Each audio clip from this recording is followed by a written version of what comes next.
In this video, I'm going to show you how I created this video in Canva, which is from a text prompt. Now this can be done all for free, and I'm going to show you exactly how you can do it. And I think Canva have done a pretty good job. So what you need to do is you need to go to Canva. Now I'm using the free version of Canva. You can do this inside of the free version right now. So go to canva.com and then go ahead and create a design. So click create a design and you need to create a video. So click on video. I'm going to create a video 1920 by 1080, but you can create this for any dimensions. Once you're inside of the video section, you then need to go and on the left here, you want to scroll all the way down and you'll see apps. You may also see the tool that we're going to be using, which is Magic Media.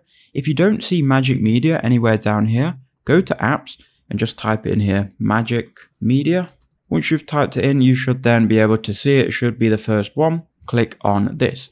Now you can generate images, graphics, or videos. We're going to go to videos and enter in a prompt. So this is the prompt that I'm going with. You can try it with your prompt.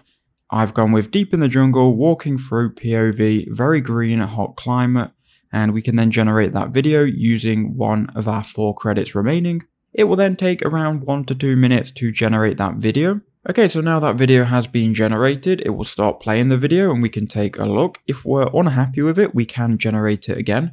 But I actually think this is pretty good.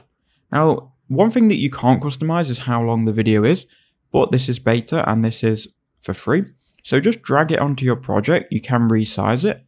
But here we have our video. So let's play it and let's take a look. So I think it's done a pretty good job for Canva for saying this is a free tool. Let me know what you think in the comments and let me know if you're going to use this.